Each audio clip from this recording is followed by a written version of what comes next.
feelings. I think it's cool how on Facebook you can edit a status after it's posted, after the fact. It's a great feature because when I realize I've made a typo, I can go back and I can fix it, But I realize there's nothing really stopping you from completely changing a status, and maybe making everyone who liked it look awful. Sort of like if I'm going down, you're going down with me sort of thing. Tested it out. Took a heartfelt status about me graduating college, hit the edit button. Vaccines cause autism, all lives matter, and the Holocaust never happened. Like if you agree. Took a screenshot of everyone who liked it. Now I got dirt on a good 54 racist Holocaust deniers. And 8 of them were hearts. My grandma's passionate about not believing in the Holocaust. And she's Jewish. That makes me want to try something else now. No, we'll just get started. All right, coming up to the stage, very funny dude. He's a regular at the Lou Room Comedy Club in Hampton, Baltimore. Please give it up for Tim Kinsella.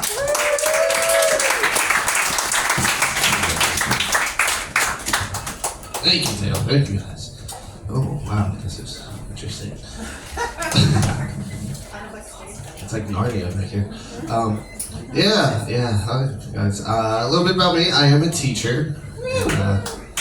Oh, thank you, one person in the audience. Are you also a teacher? Not anymore. I understand. Not anymore. I am a teacher. I'm a PE teacher. It's a lot of fun. When kids come into my gym, I have a poster of greetings that they can choose. They have 4 greetings they can choose, right? They can high five me, they can do an air five, they can fist bump me, or I bonk them on the head with a pool noodle. You guys know what they do. Every time. Right. The thing is, right, I started in the beginning of the year, right? And I started this last year, right? And everything was fine, but near the end of the year, my kids grew tolerance. 1 bonk wasn't enough. Some kids were coming in like monks who just broke their vow of silence. They're just like, oh my God, I'm so sorry. Please hit me as hard as you can. Other kids were coming in and hitting themselves in the face first, and then asking me to hit them on the head. Instead of tapping my poster, they would just punch themselves. And then look at me. I'm like, you already did it. And then some kids were coming in like Joker in Dark Knight, or when he's about to be hit by the motorcycle, they're coming into my gym just like, hit me. It's like, alright. We're going back to the high fives. This is too much. That explained 99% of my kids, except one kid. Right? One kid, a little kindergartner, a little 5-year-old named James, walks into my gym, doesn't say a single word, just looks directly at me, grabs the pool noodle from my hands, hits himself in the face, hands it back to me, and then walks and sits down quietly, crisscross applesauce. It's like, that was such a power move. 5-year-old should not be this alpha. Part of my duties as a teacher, I have to do lunch duty, right? So, yes. You just apologize for me doing lunch duty.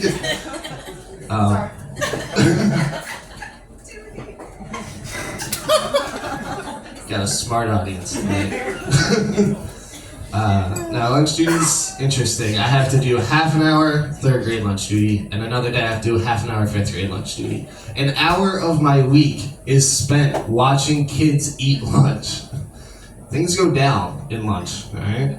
The other day I was doing my 3rd grade lunch duty, and it was a Friday afternoon. Our principals decided to be cool, buy us pizza, buy us all this cool food, but their mistake was they delivered it through the cafeteria.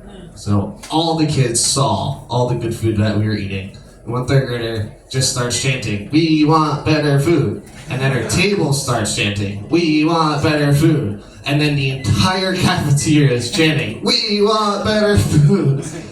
And I was like, did you just unionize the 3rd grade? And the lunch monitor comes out, right, and she's like, "We need to keep it down. We need to use our inside voices. We're in the cafeteria, and Mr. K agrees with me." I'm like, no, I don't. I want to see how this plays out. Just give them pizza. Like, that's what. It's an easy solution. And then during 5th grade lunch duty, a girl called me over. She goes, "Come here." I'm like, hey, what's going on? She slides me a plastic ramekin of cheese. Just shredded cheese. No words, just spread across the table. I'm like, what is this? And I like, don't you need it for lunch? And she goes, oh no, I got plenty. Opens up her jacket and just non-stop, like a magician with scarves, just cheese on cheese on cheese. I'm like, are you just dealing cheese? Like, just meeting kids after school, just handing out cheese. Right? Trying to get the second graders hooked. Right? Like, I got American, I got cheddar. I got all the Gouda stuff, alright? One kid's like, oh, can I get mascarpone? You want mascarpone? That's like a high school cheese, alright? You gotta start with the basics. Yeah, so that's teaching. I did become a teacher because my mom was a teacher. She worked with kindergartens with autism for 12 years before she retired. And I think that's really great. I think it's great that she did that with her career, not the fact that 5-year-olds have autism. That's so great. That's what they get for being vaccinated. It's a joke. I actually wrote that joke back in 2018. Did not expect it to age this well. But yeah, my mom is retired. Right? She just does like anything. Right? She retired to the tropical beaches of New Jersey, and it's great because like she's really supportive. She does a lot of new hobbies. She actually just started following me on Instagram. And she likes everything, even if she doesn't understand it, right? She'll like the joke, right? Like, I just made a joke, and I was like, just had my fantasy draft. Hopefully Caraxes has a good year this year. Okay, Caraxes is the dragon on the HBO show House of the Dragon. My mom has never seen HBO. And I mean that she's never seen any show on HBO. She's never seen House of the Dragon, Game of Thrones, The Wire. Right, despite being born and raised in New Jersey, she's never seen The Sopranos. I don't think she can get into heaven until she watches The Sopranos. I think that's how that works. But I know for a fact she doesn't understand the reference. But as soon as I posted that, she liked it. Like, immediately. Like, I think she has push notifications of when I post, which is great. But yeah, I'll take the all. Good job, Betty. But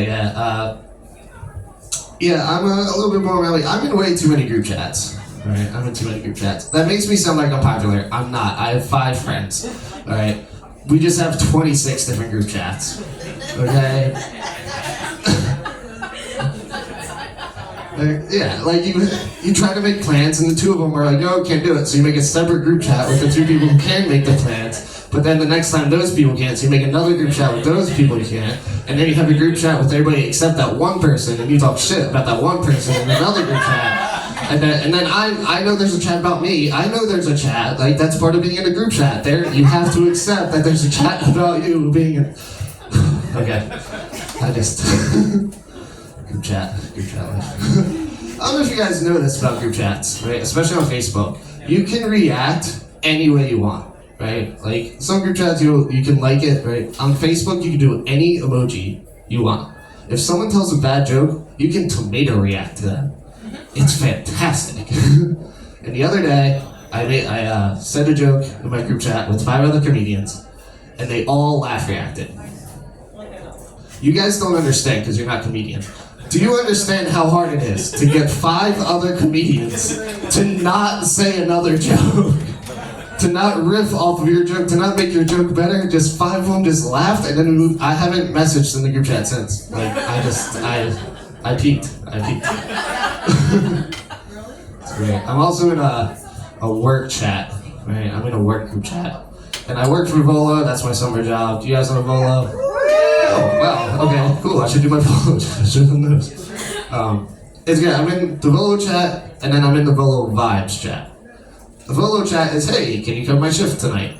The Volo Vibes chat is, who's getting blackout drunk at 1 starting?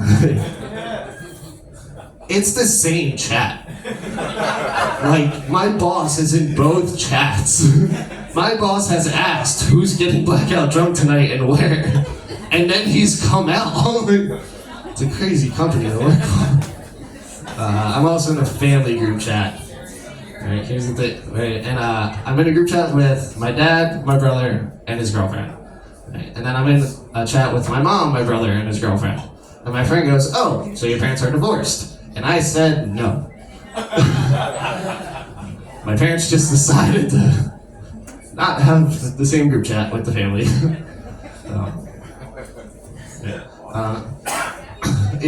Another thing my mom does love, right, along with group chats and following me on Instagram, she loves taking pictures of sunsets. That's like her thing, right? So every day I get a picture of a sunset from my mom on the beach. Thank you. And every day I'm like, this could be the same sunset. She could be playing the long con with me. And just like, she took one picture when she retired, and like 2 years later, it's the same sunset. Yeah.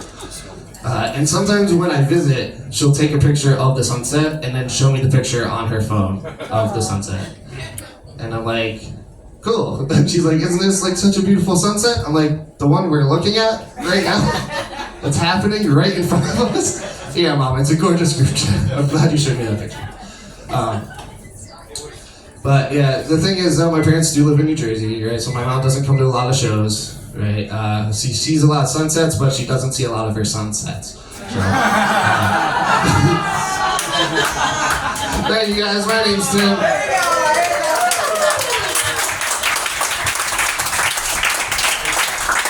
Here we go for Tim. All right, we got more funny people coming up. Next up,